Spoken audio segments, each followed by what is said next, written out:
Բարի լույս, սիրելի հայրենակիցներ, ամբողջ գիշեր աշխատեցինք Երևան քաղաքի քրեական դատարանի Ավանի նստավայրում ու մի փոքր հույս ունեինք, որ այնուամենայնիվ մեր երկրին և մեր արդարադատությանը երևի փրկություն կլինի ինչ-որ առումով,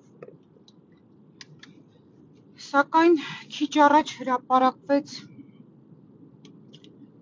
Միքայել arczepiskopos Աչապահյանի վերաբերյալ կալանքի որոշումը 2 ամիս ժամկետով,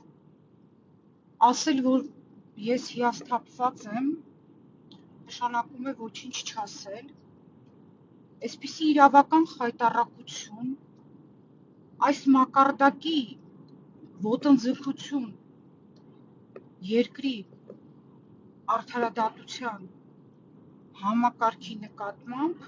ուղղակի պատկերացնել հնարավոր չէր։ Իհարկե, բոլորիս հայտնի դժբախտաբար, բացասական իմաստով հայտնի դատավոր Մասիս Մելքոնյանը, որի հետ բարեբախտաբար նախկինում դատական նիստերի դահլիճում հայտնվելու հնարավորություն չէի ունեցել, բարեբախտաբար, այս անգամ այդ փորձը ունեցա և շատ բացասական, և շատերն էին ասում, իհարկե մեր գործընկերները, որոնք առնչություն էին ունեցել պրոցեսում նրա հետ, ինչպես նաև այս վերջին կալանավորումները, ես նրան կարող եմ անվանել այսպես, օրվա իշխանության կնիկ, դակիչ, այսպես ուղղակի, կնիկ։ Եթե ասում ենք Մասիս Մելքոնյան, ապա ես կոնկրետ հասկանում եմ, որ դատարան չկա։ Դրանք ինձ համար դարձան այսպես համարժեք արտահայտություններ։ Շատ եմ ցավում իմ երկրի համար, սարսափելի շատ եմ ցավում։ Գիտեք, երբ որ արարքը կատարած, քրեորեն հետապնդելի արարք կատարած անձի կողքն ես նստում դատարանի դահլիճում ի պաշտպանություն, այդ ժամանակ լրիվ ուրիշ զգացողություն է, լրիվ ուրիշ մարտավարություն է և այս տասնամյակների հեռավորությունից ամեն դեպքում կարողացել եմ հույզերս կառավարել, որպեսզի այդպես չարձագանքեմ, բացասական իմաստով կամ իմ հույզերը ինձ չխանգարի փաստաբանական գործունեության ընթացքում պաշտպանյալիս շահերը պաշտպանելուց, բայց երբ որ անմեղ մարդն է մեղադրյալի աթոռին, ցանկացած փաստաբանի համար շատ դժվար է, երբ որ անմեղ մարդը մեղադրյալի աթոռին է և դատարանն էլ ըստ էության իշխանության կնիքն է, այսպես ասած, կնքում է այն, ինչ որ իշխանությունն է ցանկանում ունենալ այդ պահին իր համար ցանկալի դատական ակտի իմաստով, դա շատ այսպես և հուզական իմաստով վատ և իրավական իմաստով անտրամաբանական, այսպես ապօրինի իրավիճակ է ու բացատրություն չկա։ Գիտեք, երբ որ նոր ես մտնում արդարադատության համակարգ, սկսում ես աջակցել արդարադատության իրականացմանը, մի քիչ ուրիշ է իրավիճակը, ոնց որ կամաց-կամաց այսպես սովորում ես, նոր ես հասկանում, բայց տարիների փորձառությունից, երբ որ հանդիպում ես այսպիսի անարդար դեպքերի, միանգամից առաջին բանը, որ մտածում ես, դա պետությունն է, որ պետությունը տուժում է այս իրավիճակից, շատ է տուժում պետությունը արդարադատության բացակայությունից, ու այն անձինք, ովքեր նպաստում են այդ չարդարադատությանը, իրանք պիտի հայտնվեն ճաղերի ետևում։ Ես իմ ամբողջ կյանքի ընթացքում շատ դժվար եմ արտաբերել այդ ճաղերի ետևում հայտնվելու, այսպես ասած, իրավական ցանկությունը, այսպես ձևակերպեմ, ես դժվար եմ մարդուն ճաղերի հետև ուղարկում, որովհետև դե բնույթով պաշտպան եմ, նաև և մասնագիտությամբ եւ իմ մարդկային բնույթով պաշտպանում եմ ես մարդուն եւ այսպես իր մեղքերի մեջ նաև փորձում ինչ-որ բան գտնել, հա, զղջման զգացողություն եւ այլն։ Բայց այսօր հանցանք կատարած անձինք, իսկ այն մարդիկ, ովքեր որ այն պաշտոնատար անձինք, ովքեր որ այս ամենի իրագործում այսպես շատ թեթև ձեռքով անում են, իրենք ինձ համար ապագա հանցագործներ են, որոնք որ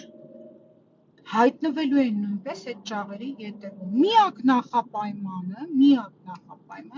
որ մենք կարողանանք մեր պետությունը պահպանել։ Եթե մենք կարողացանք, ու մենք պիտի կարողանանք, այլընտրանք չունենք, հա, մենք պիտի կարողանանք մեր պետությունը պահպանել։ Ու այդ մարդիկ հաստատ բնության ուժով կլինի, բումերանգի ուժով կլինի, ինչպես ուզում եք անվանեք, իրավաբանական, հա, այսպես բանով կլինի, պրեսինգով կլինի, ամեն կերպ նման մարդիկ պիտի պատասխան տան, ովքեր որ այսօր արդարադատությունը այսպես խեղաթյուրում են եւ անմեղ մարդկանց ուղարկում են քրեակատարողական հիմնարկ ոչ մի բանի համար, ես բառեր չեմ գտնում ուղղակի, ամբողջ գիշեր աշխատել ենք դատական նիստերի դահլիճում ժամը 2:30-ից սկսած եւ գրեթե արդեն ժամը 7-ին մոտ էր դատարանը այսպես կոչված հեռացավ առանձին սենյակ ու այդ առանձին սենյակի այդպես փաթեթավորված նվերը մեզ բերեց կալանքի տեսքով անմեղ մարդու նկատմամբ, անմեղ հոգևորականի նկատմամբ, որը ընդհանրապես կարծիք է հայտնել։ Ես ձեզ ազնվորեն եմ ասում, եթե այն մարդիկ, հա, ովքեր որ իրավական տեսանկյունից չեն կարողանում, դե իրենց մասնագիտությունը չի, չեն կարողանում այդպես համապարփակ վերլուծության ենթարկել, ես ձեզ ազնվորեն ասեմ, եթե մի փոքր անգամ, հա, Միքայել Սրբազանը մեղավոր լիներ կամ արարքը որևէ կերպ թեկուզ կիսով չափ կատարած լիներ, ես այս լայվը ինձ թույլ չէի տա,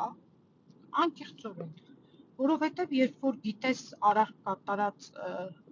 մարդու պաշտպանություն ես իրականացնում, այդ լրիվ նորմալ է, հա, եւ տրամադրվածությունը եւ կազմակերպվածությունը, բայց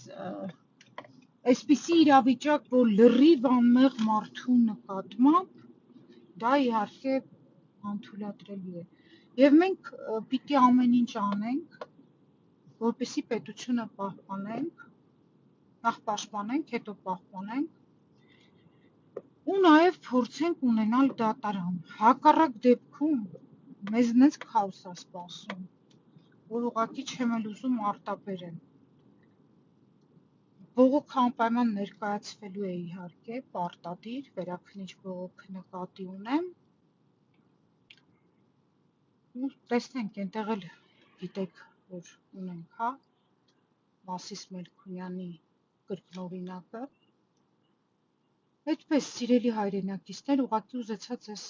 ասել, որ շատ դժվար է, հա, անարդարության պայմաններում ապրել պետությունում, թեկուզ արդարադատության համակարգի հետ էլ առնչություն չունենանք, անարդար պետության մեջ շատ դժվար է ապրել եւ մենք պիտի դրա մասին մտածենք ու միջոցներ ձեռնարկենք, որ որոշ չափով կանխենք սա։ Շնորհակալություն։